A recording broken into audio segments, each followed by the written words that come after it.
Hi friends, welcome to Lasa fact channel. నేను మీ లాస్యా.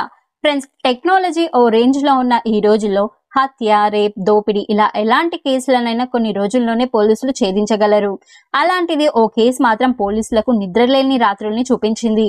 మరే కేసు అయినా చేయనంత లోతుగా దానిపై దర్యాప్తు చేసినా ఒక్క క్లూ కూడా దొరకలేదు. మరి అంతలా ఆ మాజీ టీచర్ ని ఎవరు చంపారు? మరి కోల్డ్ కేసు 2 ఏళ్లుగా ఎందుకు మిస్టరీగా ఉంది? దీనిపై పోలీసులు తాజాగా ఏం చెప్పారు? ఈ కేసులు ఎలా సాల్వ్ చేశారో తెలుసుకోవాలంటే ఈ స్టోరీని పూర్తిగా ఎండ్ వరకు చూడండి. అంతకంటే ముందు మన ఛానల్ ని కొత్తగా చూస్తున్నట్లయితే వెంటనే మన ఛానల్ ని సబ్స్క్రైబ్ చేసుకుని పక్కనే ఉన్న బెల్ ఐకాన్ ని యాక్టివేట్ చేసుకోండి. సో ఇంకా లేట్ చేయకుండా let's get into the video.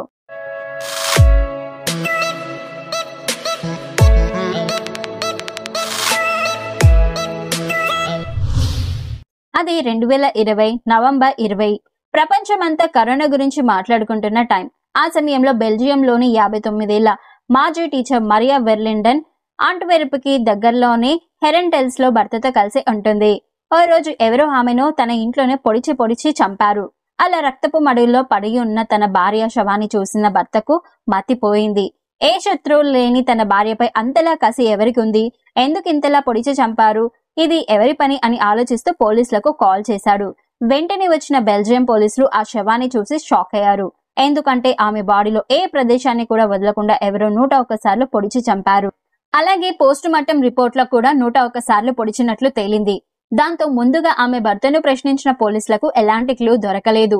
ఆమె పడి ఉన్న చోట డైనింగ్ టేబుల్ పై ఆమె హ్యాండ్ బ్యాగ్ కూడా ఉంది. అందులో డబ్బు కూడా ఉంది. కానీ హంతకుడు దాన్ని ముట్టుకోలేదు. ఇంట్లో వస్తువులేవి పోలేదు. సో అది దోపిడీ హత్య కాదని పోలీసులు భావించారు. మరైతే ఆమెను అంతలా చంపిందెవరు అని అనుకుంటూ ఉండగా ఫోరెన్సిక్ టీం ఎంట్రీ ఇచ్చింది. శవం పడి ఉన్న చోట కొన్ని శాంపిల్స్ లను సేకరించింది.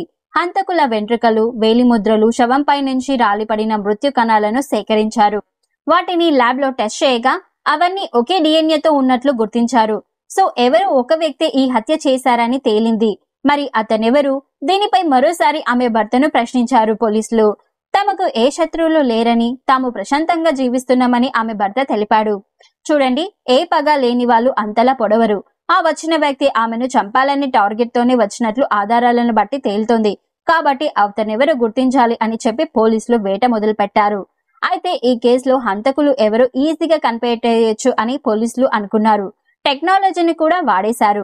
101 సార్లు పొడిచాడు కాబట్టి ఖచ్చితంగా అతను పాత నేరస్తుడు అయి ఉంటాడు అనుకుని గబగబా తమ దగ్గరున్న పాత నేరస్తులతో పోల్చి చూశారు. ఎక్కడా డిఎన్ఏ శాంపిల్స్ కుదరలేదు. ఆ టీచర్ తో సంబంధం ఉన్న 100 మంది డిఎన్ఏలను పరిశీలించారు. కానీ ఒక్కటి సెట్ కాలేదు. అలా రోజులు గడుస్తున్న హంతకుడు మాత్రం ఎవరో తేలకపోయేసరికి ఆమె భర్త స్వయంగా ప్రజలకు ఒక ప్రకటన రిలీజ్ చేశారు. ఎవరైనా వివరాలు తెలిస్తే చెప్పాలని, అందుకు నజరాన కూడా ఇస్తానని ప్రకటించారు. అయినా కూడా ఫలితం లేకుండా పోయింది. అలా ఓ సాయంత్రం వేళ బెల్జియం పోలీసులు గుంపులుగా వెళ్లి ఓ ఇంటిని ముట్టడించారు. అందులోని 37 ఏళ్ల గుంటర్ యువెన్స్ ని పిజ్జా తింటుండగా ఇంట్లోకి వెళ్లిన పోలీసులు త్వరగా తిను, నీతో స్టేషన్ లో పనుంది అని అన్నారు. దాంతో వాళ్ళను చూడగానే గుంటర్ గుటకలు వేశాడు. కట్ చేస్తే జైల్లో కూర్చోబెట్టి చెప్పరా ఎందుకు చంపావు, 101 సార్లు ఎందుకు పొడిచావు అని అడిగితే అయ్యో సారీ 100 సార్లే పొడవాలి అనుకున్నాను, లెక్క తప్పిందనమాట అని అంటూ ఆలోచిస్తున్న గుంటర్ ని 4 బాదిన పోలీసులు విషయం రాబట్టారు. కట్ చేస్తే 30 ఏళ్ల నాటి పగ. గుంటర్ చెప్పిన దాని ప్రకారం అది 1990 టైం. అప్పట్లో గుంటర్ వయసు 7 ఏళ్లు. స్కూల్లో మిగతా పిల్లలతో ఆ టీచర్ బాగానే ఉండేది. గుంటర్ దగ్గరకు వచ్చేసరికి మాత్రం చిరాకు పడేది. తిట్టేది, కొట్టేది, తీవ్రంగా అవమానించేది. మిగతా పిల్లల ముందు తనను అలా తిట్టడం గుంటర్ కి నచ్చేది కాదు. ఆ చిన్న వయసులోనే ఆ పిల్లాడిలో ఏదో తెలియని కోపం, ఆవేశం టీచర్ పై కలిగాయి. అప్పుడు ఎదురు తిరిగేంత ధైర్యం లేదు, ఎదిరించేంత బలమూ లేదు. కానీ తనలో ఆ ఆవేశాన్ని అలాగే దాచుకుంటూ ఉన్నాడు. కాలంతో పాటే పగ కూడా పెరిగింది. ఎప్పటికప్పుడు ఆమె ఎక్కడ జీవిస్తూ ఉందో గమనిస్తూ వచ్చాడు. అలా ఫైనల్ గా 2020లో ఆమె ఒంటరిగా ఉన్న టైంలో చూసి కత్తితో పొడిచి చంపేశాడు. అలా గుంటర్ కి సంబంధించి ఎలాంటి క్రైమ్ రికార్డులు లేకపోవడం, 30 ఏళ్ల తర్వాత హత్య చేయడం వల్ల పోలీసులు 16 నెలల పాటు అతన్ని పట్టుకోలేకపోయారు. కానీ ఈ మధ్య ఓ కిలాడిని ఎలా పట్టుకోవాలా అని పోలీసులు ప్లాన్ రెడీ చేసుకుంటూ ఉంటే ఓ వ్యక్తి పోలీస్ స్టేషన్ కి వచ్చాడు. 2 ఏళ్ల కిందట చనిపోయిన మాజీ టీచర్ హత్య కేసులో కీలక విషయాల్ని చెప్పడానికి వచ్చాను అని అన్నాడు. దాంతో వెంటనే పోలీసులు అతని వైపు అదోలా చూసి నువ్వే చంపావా అని అడిగారు. వెంటనే అతను, భలే అన్నారు సార్, నేను కాదు, నా ఫ్రెండ్ చంపాడు. హత్య చేసిన 6 నెలల తర్వాత ఆ విషయాన్ని నాకు చెప్పాడు. ఎవరికి చెప్పొద్దన్నాడు, కానీ నాకే ఎందుకో చెప్పడం కరెక్ట్ అనిపించి ఇప్పుడు చెప్పేందుకు వచ్చాను అంటూ గుంటెర్ డీటెయిల్స్ గటగటా చెప్పడంతో ఈ కేసులో చిక్కుముడి వీడింది. మార్చ్ 13, 2022న గుంటెర్ ని అరెస్ట్ చేశారు పోలీసులు.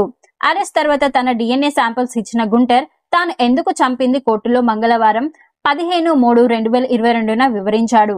ఆ మాజీ టీచర్ వల్ల తాను స్కూల్ డేస్ లో నరకం చూశానని చెప్పాడు. అతను నిజం ఒప్పుకున్నాడు కాబట్టి శిక్ష తగ్గించాలని ఆయన తరపు లాయర్ కోరారు. చదువుకునే రోజుల్లో పిల్లలకు కలిగే మానసిక వేదనను టీచర్లు, తల్లిదండ్రులు అర్థం చేసుకోలేకపోతే ఇలాంటి నేరాలు జరిగే ప్రమాదం ఉంటుందని లాయర్ వాదించారు. ఈ కేసులో తీర్పు ఇంకా రాలేదు. ప్రస్తుతం గుంటెర్ జైల్లో ఉన్నాడు. బెల్జియం మీడియా ప్రకారం గుంటెర్ మంచివాడే. అతను పేదవాళ్లు, ఇల్లు లేని వాళ్లకు సాయం చేస్తూ ఉన్నాడు. అలాంటి అతను హత్య చేయకుండా ఉంటే బాగుండేది అని అనుకుంటున్నారు.